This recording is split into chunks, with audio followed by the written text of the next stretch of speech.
Kembali lagi semuanya yang sangat berbahagia. Pada saat ini kita akan kembali lagi dilanjutkan dengan kelompok dari tim Fearless yang pada saat ini dalam kondisi berbahaya.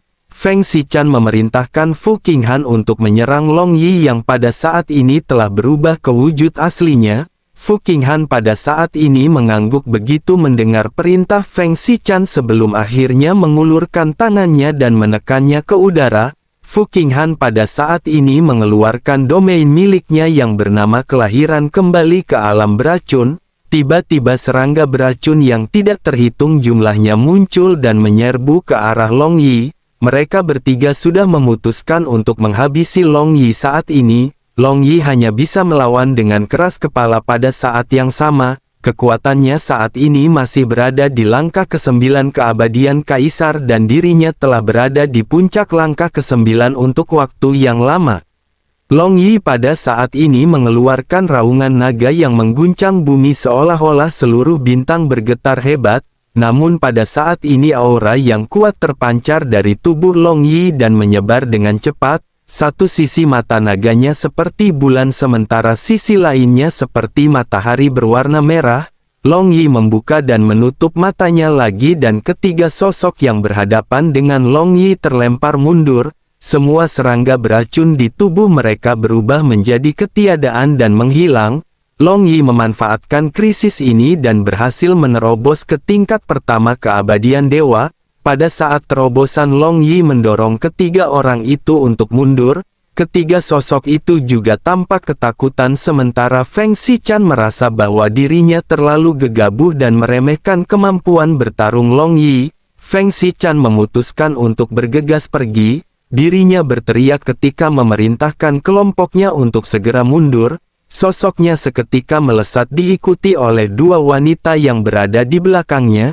Ketiganya berubah menjadi kilatan pelangi panjang dan hendak bergegas, namun pada saat ini terdengar suara gemuruh di tengah badai pasir dan cahaya kemasan yang menutupi langit dan matahari menderu dari jauh. Jangkauannya begitu luas hingga hampir mencakup arah pergerakan ketiga sosok tersebut menyebabkan mereka berhenti sejenak. Selanjutnya sebuah kekuatan yang tidak terlihat segera menyapu mendekat. Ketiga orang itu kembali menyemburkan darah dan kembali terbang mundur. Cahaya keemasan muncul di depan mata semua orang dan ini merupakan pilar cahaya keemasan yang menutupi langit dan matahari. Pupil mata Feng Xichan pun menyipit ketika melihat sosok yang bergegas menghampirinya. Begitu benda ini mendekat, sebuah tinju berisi kekuatan mengerikan tiba-tiba menghantamnya. Feng Xichan melambaikan tangannya dan sebuah kuali pada saat ini muncul di hadapannya. Kedua belah pihak saling bertabrakan dan terdengar suara teredam yang menyapu langit. Kuali giok itu pecah dengan suara keras dan bayangan hitam di depannya sekali lagi melesat ke arah Feng Xichan. Wajahnya berubah dan dirinya pada saat ini hanya bisa terlempar mundur dengan cepat. Namun bersama dengan hal tersebut Feng Xichan akhirnya melihat dengan jelas siapakah sosok yang menyerangnya. Ini adalah Xiao Yan yang merupakan orang yang paling tidak ingin ditemuinya. Feng Xichan pun menggertakkan giginya dan berkata ternyata ini adalah saudara Xiao Yan. Dirinya ingin tahu mengapa saudara Xiao Yan menyerangnya. Xiao Yan dengan dingin berkata bahwa Feng Xichan telah menyerang teman-teman Xiao Yan. Setelah perkataan singkatnya terdengar pada saat ini Xiao Yan segera menginjakkan kakinya dan guntur kembali berkedip. Xiao Yan mendekati Feng Xichan dengan kecepatan tinggi dan langsung meninjunya. Ketika ekspresi Feng Xichan sedikit berubah, dirinya menekan kelima jarinya ke udara dan 5 riak segera mundur di kehampaan di hadapannya. Riak ini menyebar dan berubah menjadi lingkaran cahaya yang terbang ke arah Xiao Yan. Xiao Yan berdiri tegak dan tidak menghindari serangan tersebut, membiarkan lingkaran cahaya tersebut menimpa Xiao Yan. Banyak suara ledakan dan pecahan terdengar bersamaan tetapi sosok Xiao Yan tidak berhenti sama sekali. Feng Xichan juga pada saat ini terus mundur dengan wajah yang semakin memucat. Feng Xichan kembali berteriak kepada Xiao Yan bahwa semua ini adalah kesalahpahaman. Sebaiknya saudara pada saat ini mendengarkan penjelasan Feng Xichan. Xiao Yan mengabaikan Feng Xichan dan 9 segel bintang berkelip di antara alis Xiao Yan ketika tubuh asli dan klon bergabung. Xiao Yan benar-benar merasakan bahwa ada kekuatan yang lebih kuat yang tersembunyi dari tubuh Xiao Yan. Tinju Xiao Yan pada akhirnya segera menghantam Feng Xichan dengan keras. Feng Xichan mengangkat tangannya dan armor besi pada saat ini langsung muncul di tubuhnya. Terdengar suara teredam dan tubuh Feng Xichan terlempar lurus ke belakang. Retakan pada armor besi di lengannya pada saat ini juga menyebar dengan cepat sebelum akhirnya runtuh. Feng Xichan juga terluka dan seluruh dadanya pada saat ini tampak terlihat cekung. Pada saat yang sama kedua wanita di belakangnya juga meraung dan ular piton putih mereka yang takut pada Long Yi pada saat ini menyerang ke arah Xiao Yan. Saat ular piton putih itu bergerak dirinya membuka mulutnya dan memuntahkan racun. Pada saat ini mata Xiao Yan sedingin es dan kilat kembali menyambar. Xiao Yan langsung bergerak ke samping ular piton putih dan menghantamkan tinjunya yang dibalut dengan api ke tubuh ular tersebut. Ular piton putih ini jelas merupakan hewan peliharaan favorit salah seorang wanita di antaranya. Namun kekuatan pukulan Xiao ini begitu kuat sehingga tidak peduli jenis ular piton putih apapun itu dirinya sudah pasti tidak akan mampu menahan pukulan Xiao Yan. Ular piton itu mengeluarkan desisan menyakitkan sebelum akhirnya tubuhnya yang terkena tinju Xiao Yan langsung meledak. Tubuh ular piton ini seketika terpecah menjadi 2 bagian.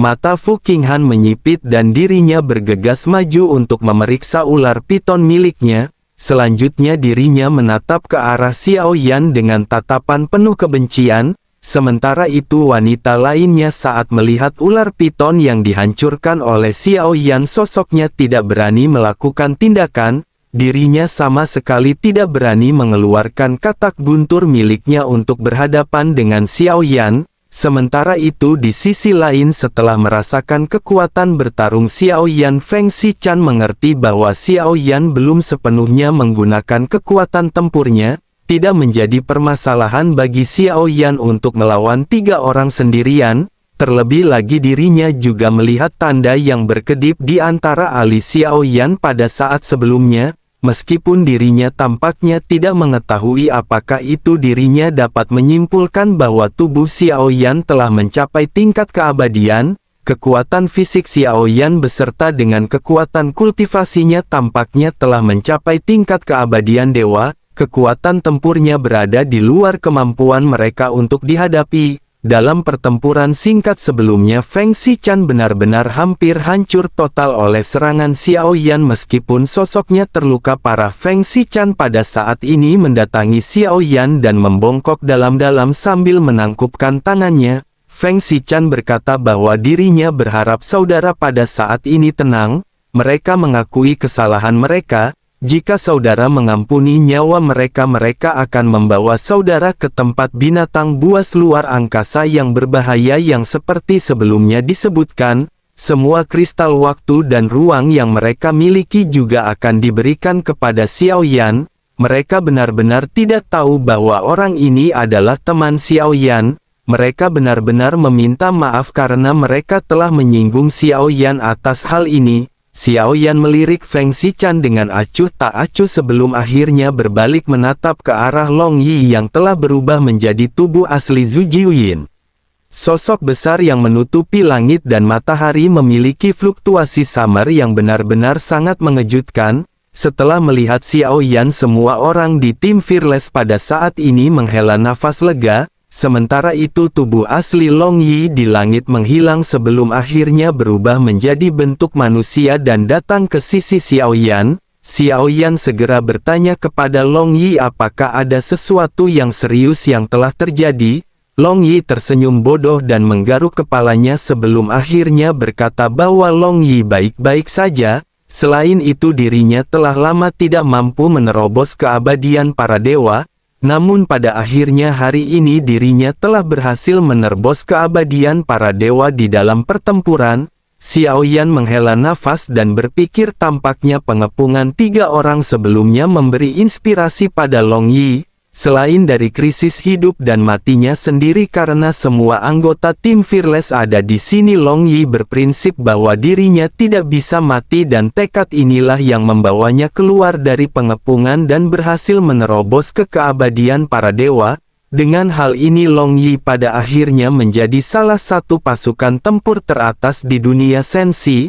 Sementara itu di sisi lain pada saat ini Feng Xichan segera kembali menangkupkan tangannya dan berkata bahwa semua itu hanya kesalahpahaman, dirinya benar-benar ingin meminta maaf, dirinya juga memiliki beberapa obat penyembuh yang bisa digunakan oleh Long Yi. Xiao Yan kembali mengabaikan Feng Xichan dan bergerak untuk memeriksa anggota tim Fearless. Untungnya setelah sedikit diperiksa semua orang pada saat ini tampak baik-baik saja. Xiao Yan pada akhirnya segera berkata bahwa Xiao Yan bisa melupakan permasalahan ini. Xiao Yan lanjut melirik ke arah Feng Xichan dan bertanya di manakah makhluk angkasa berbahaya yang disebutkan oleh Feng Xichan. Ceritakan kepada Xiao Yan secara spesifik rencananya dan cara menghabisi monster tersebut.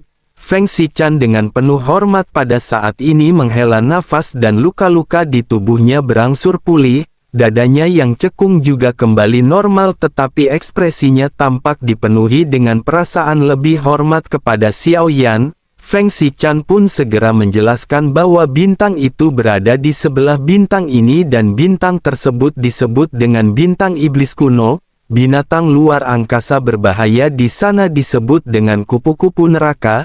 Dirinya akan menggunakan bubuk sisik yang dapat menyebabkan angkasa runtuh setelah ledakan. Serangannya akan membawa kekuatan sobekan yang sangat kuat. Selain itu sosok ini juga dapat berteleportasi. Namun meskipun begitu tentu akan ada batasan berapa kali dirinya akan dapat melakukannya dan dengan itu mereka bisa mengejarnya. Serbuk sisik yang dipancarkannya juga takut terhadap api tetapi mereka membutuhkan api yang cukup kuat untuk membakar. Feng Xichan memiliki api binatang di sini tetapi dirinya merasa itu saja tidaklah cukup. Serbuk sisik dari makhluk tersebut juga sangat beracun oleh karena itu harus dimusnahkan sebelum mereka dapat menyerang tubuh binatang tersebut. Xiao Yan menatap ke arah Feng Xichan yang berbicara perlahan dengan penuh keseriusan dan terdengar tidak sedang berbicara omong kosong. Tampaknya dirinya tahu banyak tentang sosok monster yang bernama kupu-kupu neraka ini. Tetapi yang benar-benar menarik perhatian Xiao Yan adalah kemampuan dari monster tersebut. Bukankah kemampuan teleportasi pada hakikat adalah kemampuan dari jiwa Void? Mungkinkah kupu-kupu neraka ini memiliki hubungan dengan jiwa gua Void? Xiao Yan pun sedikit mengangguk sebelum akhirnya dengan singkat segera berkata sebaiknya mereka segera pergi. Feng Xichan pada saat ini sedikit mengangguk mendengar apa yang baru saja dikatakan oleh Xiao Yan. Sementara itu Xiao Yan lanjut menatap ke arah Long Yi dan berkata bahwa Long Yi telah berhasil menembus keabadian dewa. Masih banyak binatang buas di tempat ini dan Long Yi bisa memimpin tim untuk menunggu Xiao Yan di sini. Long Yi mengangguk sementara Xiao Yan pada akhirnya segera memerintahkan Feng Xichan untuk memimpin jalan. Xiao Yan berpikir bahwa sekarang Long Yi sudah berada di sini dan kekuatannya telah meningkat dan Xiao Yan bisa melepaskannya untuk sementara. Setelah apa yang terjadi pada Cailin, Xiao Yan mengerti bahwa terkadang Xiao Yan tidak bisa terlalu protektif dan membiarkan orang pergi sendiri dan mengalami bahaya. Pada akhirnya setelah pengaturan dibuat Feng Xichan segera memimpin jalan untuk kelompok Xiao Yan. 6 sosok berubah menjadi kilatan pelangi panjang ketika meninggalkan planet tersebut. Di sebelah bintang tingkat manusia ini ada bintang yang penampilannya hampir sama. Menurut Feng Xichan bintang ini disebut dengan bintang iblis kuno. Jaraknya tidak jauh dan tidak butuh waktu lama bagi ke-6 sosok tersebut untuk mencapai bintang iblis kuno. Planet ini tampak jauh lebih normal jika dibandingkan dengan bintang tingkat manusia dan tidak ada badai pasir di tempat ini. Cuacanya seperti musim semi di sepanjang tahun. Tanamannya juga subur dan tampak dipenuhi dengan vitalitas. Namun suara Feng Xichan pada saat ini segera terdengar ketika berkata bahwa semua ini hanyalah ilusi. Dirinya berharap semua orang jangan tertipu dengan apa yang mereka lihat. Selanjutnya Feng Xichan memimpin semua orang untuk mendarat di tanah. Begitu kaki mereka menyentuh tanah, perubahan luar biasa terjadi di sekitar mereka. Pemandangan yang semarak itu menghilang dan ketika menatap ke sekeliling tempat ini sepi dengan beberapa batu oval besar. Jika diperhatikan lebih teliti ada juga benang sutra yang melilitnya. Namun batu-batu oval ini juga terlihat tidak lengkap dan tampaknya sesuatu yang awalnya tumbuh di dalamnya kini telah keluar dari cangkangnya. Dapat dikatakan batu oval ini seperti kepompong yang telah ditinggalkan oleh penghuninya. Masing-masing kepompong ini berukuran setidaknya beberapa puluh kaki. Melihat hal tersebut Xiao Yan pun segera bertanya apakah semua yang keluar dari cangkangnya ini adalah kupu-kupu neraka. Xiao Yan berpikir bahwa dari situasi saat ini yang dapat dilihat oleh Xiao Yan hanyalah cangkang kepompong. Dengan banyaknya kepompong yang berada di sini Xiao Yan bertanya-tanya berapa banyak monster kupu-kupu neraka yang berhasil keluar. Sementara itu di sisi lain menanggapi pertanyaan Xiao Yan, Feng Xichan pada saat ini segera kembali menjelaskan. Feng Xichan berkata bahwa sesungguhnya bukan seperti itu kenyataannya. Jumlah mereka sangat sedikit dan umur mereka sangat pendek, oleh karena itu mereka perlu bereproduksi terus-menerus. Bersamaan dengan perkataan Feng Xichan yang terdengar tiba-tiba suara dengungan pada saat ini tersebar di telinga semua orang. Wajah Feng Xichan tiba-tiba berubah dan dirinya segera bergegas ke salah satu kepompong. Dirinya juga segera memerintahkan Xiao Yan untuk bersembunyi karena kupu-kupu neraka akan datang. Mendengar hal ini Xiao Yan segera ikut bersembunyi ke dalam kepompong lain. Setelah beberapa saat suara itu semakin dekat dan Xiao Yan melihat sekelompok kupu-kupu neraka berwarna biru tua transparan. Setiap kali mereka mengepakkan sayap sosok mereka tiba-tiba menghilang dan muncul ratusan kaki jauhnya. Setiap kali hal tersebut terjadi mereka tampak seperti berteleportasi dan muncul di tempat lain. Tetapi yang paling jelas terlihat pada saat ini adalah setiap kali mereka mengepak ruang di sekitar mereka menunjukkan tanda-tanda keruntuhan. Sesaat kemudian kawanan kupu-kupu neraka instan muncul di atas kepala Xiao Yan dan yang lainnya. Feng Xichan pada saat ini mengumpat di dalam hati bahwa ini benar-benar sungguh sangat sial. Auranya yang kuat langsung melonjak keluar dan dirinya seketika membentuk perlindungan di atas kepalanya. Dua gadis di belakangnya juga melakukan hal yang sama. Di sisi lain meskipun Xiao Yan tidak tahu apa yang akan terjadi selanjutnya, Xiao Yan meniru apa yang dilakukan oleh Feng Xichan. Api melonjak keluar dan membentuk perisai api di atas kepala kelompok Xiao Yan. Xiao Yueli juga yang tidak tahu apa-apa pada saat ini segera melambaikan sabit kematian miliknya. Dirinya mengikuti pergerakan Xiao Yan dan kekuatan reinkarnasi berubah menjadi benang sutra hitam yang membentuk jaring. Saat berikutnya sayap kupu-kupu neraka yang melayang di atas kepala mereka perlahan terjatuh. Perisai api Xiao Yan langsung terkena pukulan keras dan hancur. Bahkan dengan kekuatan reinkarnasi Xiao Yueli untuk mendukungnya, pertahanan mereka tetap langsung hancur oleh kekuatan tidak terlihat. Kekuatan tidak kasat mata ini juga bukanlah penindasan melainkan sebuah kekuatan yang lebih kuat lagi. Selain itu dengan penambahan kekuatan aturan tingkat lanjut bukan hanya ruang saja yang runtuh melainkan juga semua yang berada di sekitar. Darah Xiao Yan pada saat ini tampak mendidih. Kekuatan aturan begitu kuat sehingga Xiao Yan merasa tubuh dan jiwanya dihancurkan. Dalam sekejap Xiao Yan memasuki kondisi kacau seolah-olah Xiao Yan akan hancur bersama dengan ruang. Barulah ketika sebuah tangan diletakkan di bahu Xiao Yan kembali tersadar. Xiao Yan menatap tangan giok ramping di bahunya yang ternyata adalah tangan Ye Beijing. Ye Beijing selalu diam di sepanjang jalan dan tidak pernah mengambil tindakan apapun terkecuali saat ini. Ye Beijing juga pada saat ini meletakkan tangannya yang lain di bahu Xiao Yueli. Ketika keduanya tersadar mereka segera mengucapkan terima kasih kepada Ye Beijing. seiring dengan kesadaran mereka yang kembali mereka menatap ke arah sekelompok kupu-kupu neraka yang telah menghilang. Sementara itu di kepompong lain situasi Feng Xichan dan dua orang lainnya tampak jauh lebih buruk. Mereka berlutut di tanah dan memuntahkan darah.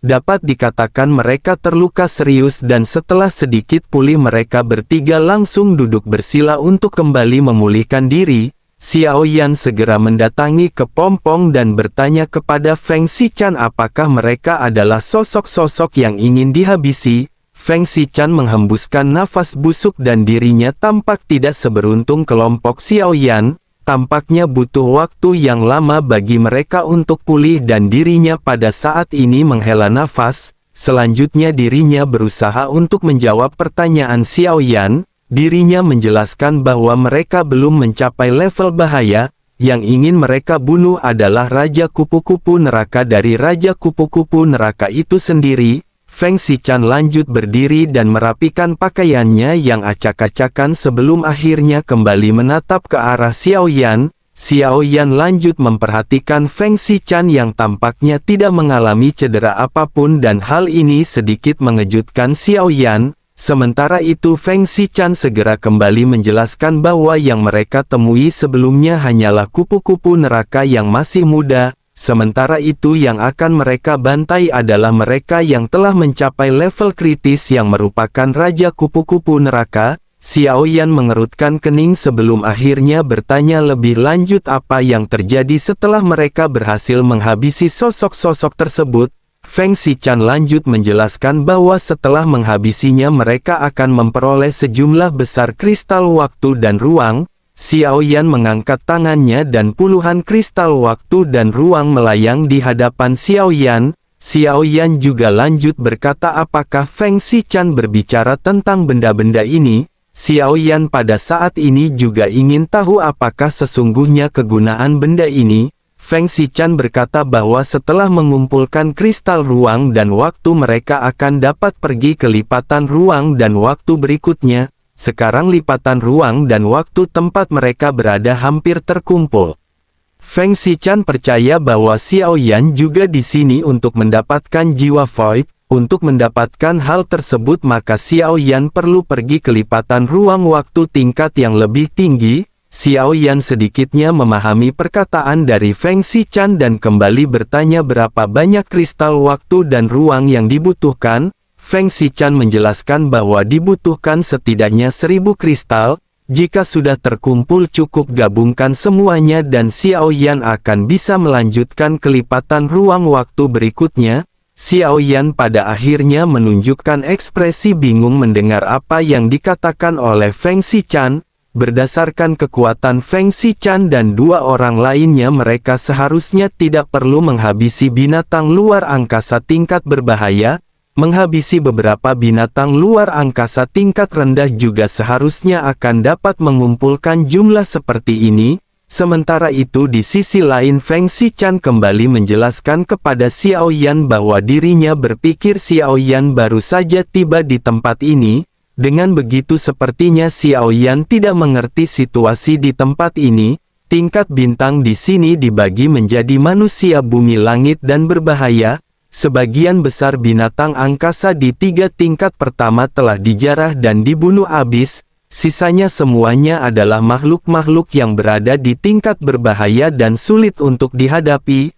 Sekarang ada 3 cara untuk memasuki lipatan ruang dan waktu berikutnya. Yang pertama adalah mencari di mana-mana untuk menemukan binatang buas tingkat rendah yang tersisa. Yang kedua adalah menghabisi dan merampok orang yang memiliki kristal tersebut. Sementara itu yang ketiga adalah mengambil resiko mencekik binatang buas yang berada di tingkat berbahaya. Xiao Yan mengangguk mendengar apa yang dikatakan oleh Feng Xichan. Xiao Yan merenung sedikit sebelum akhirnya berkata bahwa yang pertama memakan waktu dan yang kedua terlalu berisiko. Jika begitu permasalahannya maka sepertinya pilihan ketiga merupakan solusi terbaik. Feng Xichan sedikit mengangguk mendengar apa yang dikatakan oleh Xiao Yan. Sementara itu Xiao Yan pada saat ini terus bertanya berapa banyak kristal waktu dan ruang yang bisa mereka peroleh dengan menghabisi binatang luar angkasa yang berada di tingkat berbahaya. Xiao Yan pada saat ini berpikir bahwa sekarang mereka harus memahami situasi di sini dengan lebih jelas dan tidak melakukan sesuatu yang sia-sia. Feng Xichan pada saat ini segera berbicara dengan nada lebih serius. Tatapan matanya tertuju pada wajah Xiao Yan ketika dirinya berkata bahwa jumlah mereka sedikitnya ada ribuan, namun setiap binatang buas luar angkasa yang berada di tingkat berbahaya tentu saja berbeda-beda. Jika mereka dapat menghabisi Raja Kupu-Kupu Neraka ini, mereka setidaknya akan memperoleh sedikitnya 3000 kristal ruang waktu sekaligus. Xiao Yan pada saat ini berpikir bahwa angka ini tentu saja tidak diucapkan begitu saja. 3 orang tepat membutuhkan 3000 dan dirinya tampaknya ingin menggunakan hal ini untuk menguji Xiao Yan. Xiao Yan pada akhirnya seketika kembali menatap ke arah Feng Xichan dengan tatapan dingin. Xiao Yan berkata jika Feng Xichan ingin mencoba Xiao Yan lagi, Xiao Yan tidak keberatan menghabisinya saat ini juga. Feng Xichan pada saat ini terdiam sebelum akhirnya berkata sebaiknya saudara jangan salah paham, dirinya sama sekali tidak ingin menguji saudara. Jika saudara dapat membunuh Raja Kupu-Kupu Neraka kali ini, semua kristal waktu dan ruang yang dirinya dapatkan akan menjadi milik saudara. Xiao Yan terdiam dan Xiao Yan berpikir bahwa meskipun Feng Xichan bukanlah orang yang baik tetapi dirinya masih berguna. Oleh karena itu Xiao Yan pada saat ini harus bersikap adil kepada Feng Xichan. Xiao Yan pada akhirnya segera berkata bahwa Feng Xichan akan mendapatkan 30% dari kristal ruang dan waktu sementara Xiao Yan mendapatkan 70%. Jika Feng Xichan berani melakukan trik apapun maka dirinya tahu konsekuensinya. Mendengar apa yang dikatakan oleh Xiao Yan, mata Feng Xichan seketika langsung berbinar. Meskipun hanya 30% tetapi jumlah ini merupakan jumlah yang cukup banyak.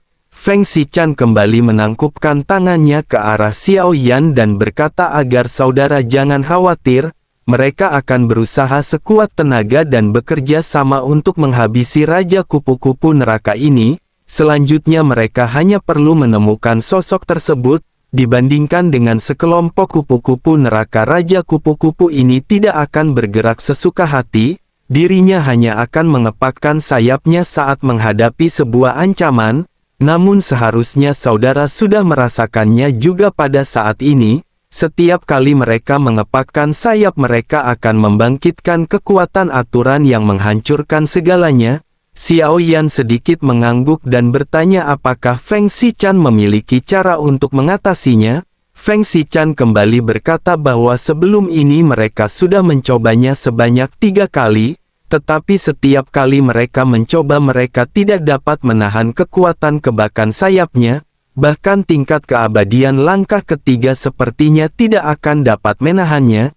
Dirinya memiliki kelemahan yang jelas yakni rasa takutnya terhadap api. Namun meskipun begitu, hal pertama yang harus mereka lakukan adalah mendekatinya. Setiap kali dirinya mengepakkan sayapnya dirinya akan langsung menghilang. Namun dirinya memiliki formasi yang dapat menutup bintang ini sepenuhnya dan dapat dengan cepat mengunci posisinya.